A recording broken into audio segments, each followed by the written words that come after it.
أعوذ بالله من الشيطان الرجيم. بسم الله الرحمن الرحيم. القارعة ما القارعة، وما أدراك ما القارعة. يوم يكون الناس كالفراش المبثوث وتكون الجبال كالعهن المنفوش.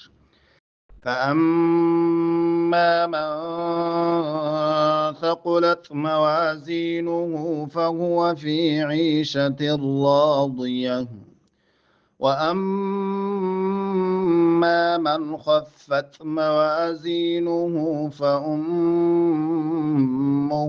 هاوية، وما أدراك ما هي، نار حامية.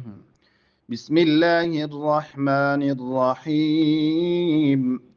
ألهاكم التكاثر حتى زرتم المقابر، كلا سوف تعلمون ثم كلا سوف تعلمون، كلا لو تعلمون علم اليقين لترون الجحيم ثم لترونها عين اليقين ثم لتسألن يومئذ عن النعيم. صدق الله العظيم. خاګورې دوستانو دوهم وار تکرار ته هم متوجه اوسئ. بعضې الفاظ حرکات او د تجوید ځینې قواعدو ته ځیر اوسئ، په توجه سره تلاوت کوئ. اعوذ بالله من الشیطان الرجیم. بسم الله الرحمن الرحیم. القارعة ما القارعة، القارعة ما القارعة، ما القارعة دی وقف کوئ نو وقف په حالات کې د تای مدوره په هی باندې بدلیږي. ما القارعة بیا به هی ښکاره کوئ، داسې به نه وایي ما القارعة، ما القارعة داسې به وایي. وما ادراک، ادراک کې دال ساکن قطب جد نه راغلی نو قلقله کېږي. ما القارعة.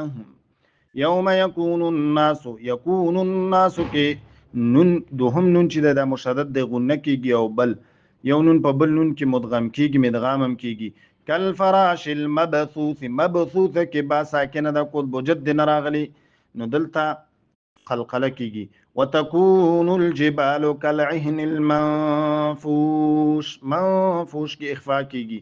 فاما کې میم مشدد دی غنه کېږي. من ثقلت دلته اخفا کېږي. ثقلت دلته ثقلت کې کاف چې دی خص ضع تنقذ د استعلا د حروفو نه راغلی، دلته استعلا د حروفو نه راغلی نو ډک ویل کېږي.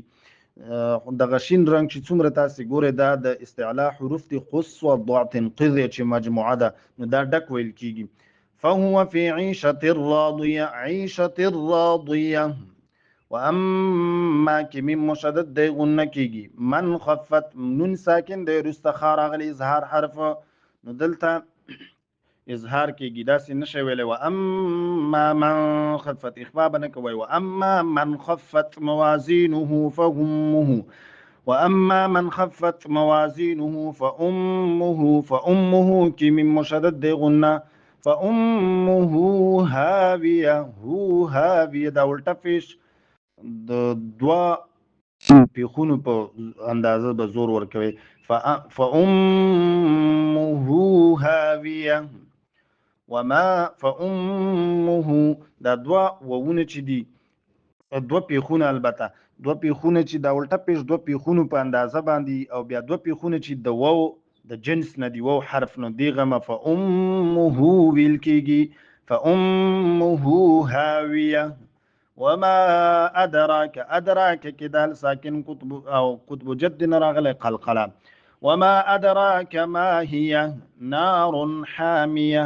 نار کې را باندې دوه پیخونه دي وروسته ح راغلی اظهار حرف. نار حاميه داسې نشي ویلی چې نار حاميه اخفا به پکې نه کوئ. بسم الله الرحمن الرحیم. الهاكم التكاثر حتى زرتم المقابر، زرتم زرتم المقابر. كلا سوف تعلمون ثم كم مشدد غنا ثم كلا سوف تعلمون كلا لو تعلمون علم اليقين لترون الجحيم ثم لترونها ثم كم مشدد لترونها وود لترونها بنواي لترونها عين اليقين ثم كم مشدد بیا غنا لتسألن كم نون مشدد غنا ثم كم من مشدد لتسألن كم نون مشدد غنا کیږي يومئذ عن النعيم يومئذ عن النعيم كذال باندې دو زیرونه دي او رست عین راغل اظهار يومئذ عن النعيم صدق الله العظيم. السلام علیکم دوستانو، په دې هیله چې ټول به روغ او جوړ سئ. زموږ یوټیوب چینل اسلامي لار، موږ سره دلته تاسو هر ډول دیني درسونه او معلومات کتلی شئ. ملګرو هیله ده چې د هر یوه ویډیو شیر کړئ تر څو نور مسلمانان ترې مستفید شي، او تاسو هم کولی شئ چې کمنټ کې موږ ته خپلې پوښتنې راولېږئ تر څو مفتي صاحب درته ځواب کړي انشاءالله.